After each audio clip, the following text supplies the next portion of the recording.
بسم اللہ الرحمن الرحیم اللہم صلی علی محمد وعلی آل محمد وبارک وسلم عن جابر بن عبد اللہ رضی اللہ عنہما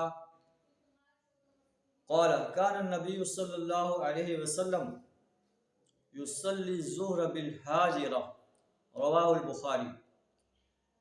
حضرت جابر بن عبداللہ رضی اللہ تعالیٰ عنہ بیان کرتے ہیں کہ نبی صلی اللہ علیہ وسلم ظہر کی نماز جو ہے اس وقت پڑھتے تھے بالحاجرہ، جب صحیح دوپہر کا وقت ہوتا تھا، یعنی سورج جیسے ہی ڈھلتا نبی صلی اللہ علیہ وسلم ظہر کی نماز پڑھتے۔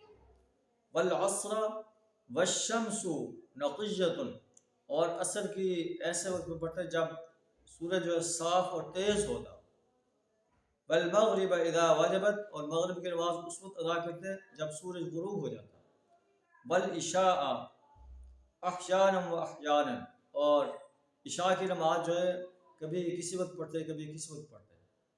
اذا رآہم اجتمعوا عجل، جب دیکھتے کہ لوگ جمع ہو گئے ہیں تو آپ جلدی نماز عشاء کی پڑھ رہے تھے۔ وَإِذَا رَآهُمْ أَبْطَأُوا أَخَّرَ، اور جب دیکھتے کہ لوگ ابھی جمع نہیں ہوئے تو آپ تاخیر سے عشاء کی نماز ادا کرتے۔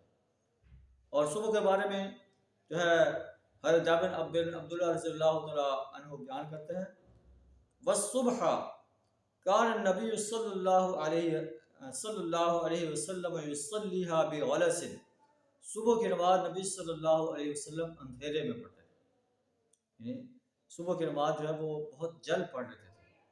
تو یہ نماز کے اوقات ہیں جو پیارے نبی صلی اللہ علیہ وسلم سے بیان کیے گئے ہیں صحابہ نے۔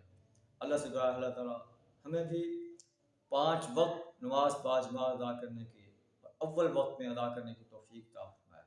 وآخر دعوانا الحمد للہ رب